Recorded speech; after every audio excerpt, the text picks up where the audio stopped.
자, 당 대표가 되려는 사람 또는 당 대표가 된 사람 입장에서 주변에 최고위원을 누구로 두느냐가 적지 않은 중요한 의미를 갖고 있는 것 같습니다. 국민의힘 소식으로 계속 자연스럽게 이어가 볼 텐데요.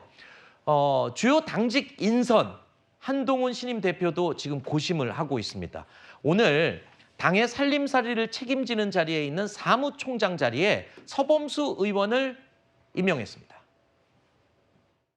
제가 생각하는 사무총장으로는 변화에 대해서 유연하고 그렇지만 어려운 일에 앞장설 수 있는 분, 이런 분들을 널리 얘기를 듣고 찾아봤는데요. 저는 울산에 서범수 의원님을 사무총장으로 한번 같이 했으면 어떨까 하는 생각을 가지고 있습니다. 저희가 비공개 회의에서 다시 한번 논의를 해보겠습니다.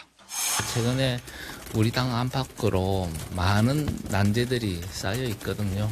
그런 어떤 엄중한 시기에 제가 사무총장으로서 직책을 맡게 되어서 개인적으로 많이 부담스럽습니다. 개인적으로 소명이라 생각하고 부담감보다는 책임감을 느끼면서 정말 열심히 잘하겠다는 말씀 드립니다. 사무처 전체적으로 안정을 좀 시키고 뭔가 새로운 변화를 가질 수 있도록 해달라 그런 당부 말씀이 있었습니다. 알려지기로는 서범수 의원이 당초 사무총장 하마평에 오르내리던 인물은 아니었다고 합니다. 비교적 계파색이 옅은 의원을 사무총장으로 임명한 것이다라는 분석도 일각에서 나오고 있는데요. 한동훈 대표의 취약점이 아니냐라고 거론되던 원내 세 확장을 염두에 둔 것이다. 이런 분석도 나오고 있습니다. 그런데 재밌는 건요. 지금 주요 당직을 임명하거나 내정해야 되는 상황이 있는데 다른 이견이 있는 자리는 비워두고 원포인트 지금 내정을 했거든요. 이 자리, 사무총장 자리는 사실 당대표가 단독으로 결정할 수 있는 자리라고 해서 결정을 한 것인데 굉장히 신중한 것 같아요. 지금 한 자리 한 자리를 하는데 그 이유가 결정적으로 뭘지 짚어주시죠. 당대표가 되고 즉각적으로 임명해야 되는 아주 중요한 자리가 4자리가 있습니다. 비서실장이 있고 사무총장이 있고 지명직 최고가 있고 그리고 여의도 연구원장이 있습니다. 사실 이 자리들 중에 한동훈 대표와 많이 호흡을 맞췄던 원외당협위원장들이 요구했던 자리들이 있는데 그런데 하루 이틀 지나면서 한동훈 대표가 당권을 장악하기 위해서는 원내 의원들을 인선하는 게 중요하겠다라고 하는 얘기들이 많이 있었습니다. 그래서 원내 중심으로 지금 인선이 되고 있는 것 같고요. 이번 가장 최근에 있었던 2가지 인선을 보면 의미가 있는 것 같습니다. 첫 번째, 박정하 비서실장 같은 경우는 한동훈 대표와 경선에서 치열하게 싸웠던 원희룡 후보의 제주지사 시절에 정무부지사를 했습니다. 네. 그리고 유승민 전 그 대선 후보의 수석 대변인을 했습니다. 네. 그리고 또 하나가 지역적으로는 친윤 윤핵관들이 많이 모여있다고 하는 곳이 강원도의 지역구를 두고 있습니다. 그러니까 그런 외연과 내연을 확장할 수 있는 인사를 지명했다고 보고요. 이번에 서범수 사무총장 같은 경우도 지난번 이준석 대표 시절에 비서실장을 하고요. 또 영남권의 상징성을 가지고 있습니다. 그렇기 때문에 좀 원내에서부터 해서 저변 확대와 그리고 당 원내 내면 확대를 이끌 수 있는 그런 인사들을 하고 있다라고 보여집니다. 자, 그러니까 두루두루를 좀 커버할 수 있는 인선을 하고 있다라고 말씀을 하신 건데 그래서 지금 정책위 의장 인선이 어떻게 되는지를 많은 사람들이 지켜보고 있죠. 조만간 발표될 것으로 예상이 되는데요. 친윤계로 분리되는 정점식 정책위 현 의장을 과연 어떻게 할 것이냐 이 이야기를 두고 당 최고 의사결정기구인 최고위원회의 세력 구도가 달라지게 되는 거 아니냐. 그것은 친윤과 친한의 어떤 세력 구도라는 식으로 이 호사가들이 지금 얘기를 하고 있습니다.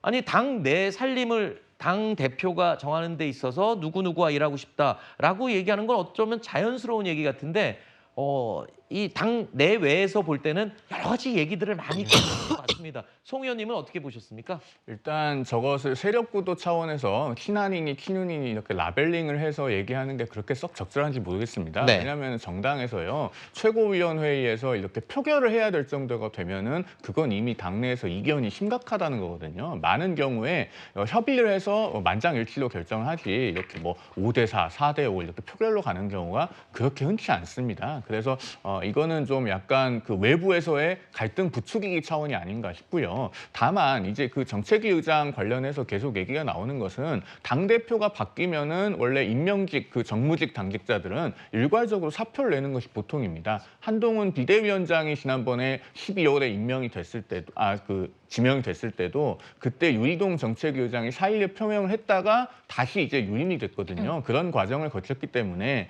이번에는 지금 아직까지 그런 움직임이 보이지 않아서 그런 부분에 대해서 당내에서 좀 그 이견이 있는 그런 당원들이 계신 것 같아요. 네. 며칠 더 추이를 지켜볼 부분이라고 생각됩니다. 정점식 정책위 의장 유임 문제를 놓고 친한계 그리고 친윤계 사이에 어떤 미묘한 기류가 감지되는 게 아니냐라는 이 지적이 있는 건데요. 한동훈 대표는요. 전반적인 당직 인선에 과연 어떤 기준을 갖고 있는 것일까요? 직접 들어볼까요? 인선 관련해서 일반론을 말씀드립니다. 기준은 하나입니다. 제가 전에 얘기했던 선민후사입니다. 우리 국민의힘이 더 국민께 잘 봉사할 수 있는 체제를 갖추기 위해서 많은 이야기를 듣고 신중하게 검토하겠습니다. 지난 총선과 이 당대표 선거에서 보여주신 민심과 당심은 분명히 저에게 변화를 요구하셨는데요. 저희가 그 변화의 민심을 잘 받드는 진영을 잘 구축하도록 제가 많은 말씀 들으면서 신중하고 차분하게 진행할 것이라는 말씀드립니다. 새 지도부의 밑그림을 그리고 있습니다. 한동훈 대표 이야기인데요. 이 당심과 민심의 변화 요구를 직접 언급을 했습니다. 이 부분 정책위 의장 역시 새 인물로 혹시 교체하는 게 아니냐라는 해석이 나오고 있는데 그게 또 쉬운 일이 아닌가 봐요. 왜냐하면 다른 의견을 갖고 있는 쪽에서는 뭔가 의도가 있는 게 아니냐라고 또 곡해할 수 있으니까요. 그렇습니다. 그 인사가 메시지다라는 말씀들을 우리가 많이 나눕니다.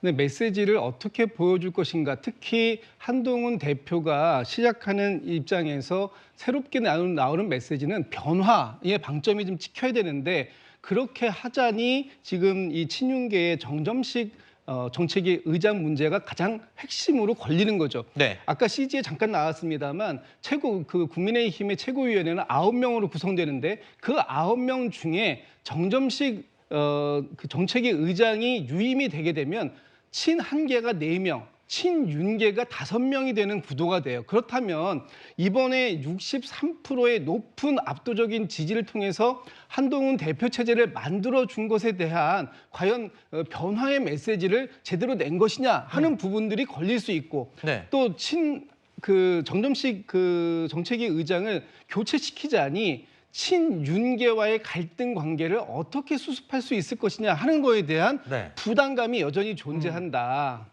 네. 라는 측면에서 보면 정점식 정책위 의장에 대해서 교체하고 싶은 마음은 강하게 있으나 지금 상황을 그거는 수용하기는 좀 어려운 그런 진퇴양난의 상황에 빠진 것이 아닌가라고 네. 보여지고요. 이 부분에 있어서 뭐 지금 계파 갈등이 아니다 또는 네. 세력 구도의 갈등으로 보지 말자라고 하지만 결국은 그렇게 해석될 여지가 너무나 다분한 그런 인사일 수밖에 없다라고 말씀드립니다. 개파 갈등으로 보지 말자라고 제가 얘기한 건 아니고요. 지금 표를 보면은 일단 편의상은 이제 설명을 드리기 위해서 친한계 4명, 친윤계 5명 이렇게 구분을 해놓은 건데 제가 개인적으로 또 궁금한 거는 뭐냐면 어차피 저 9명이 최고위원회를 구성해서 당의 지도부 역할을 하는 거잖아요. 그러면 어차피 같은 당에서 중요 안건들 또 결정 사안들을 내놓을 사람들인데 저들끼리 친한계, 친윤계라고 막 갈등을 빚고 그러지는 않을 거 아닙니까? 어차피 이 당 내에서 지도부 인사들이니까요.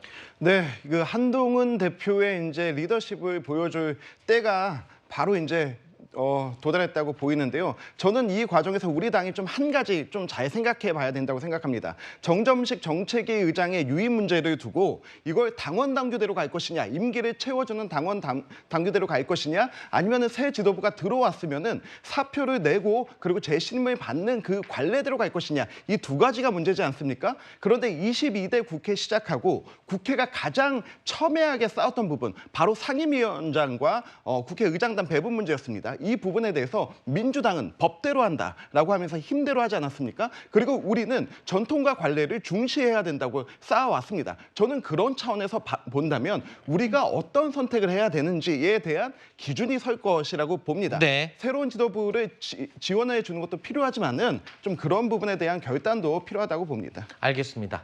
신중하게 지금 진행되고 있는 당 지도부 구성 결과도 지켜보도록 하겠습니다.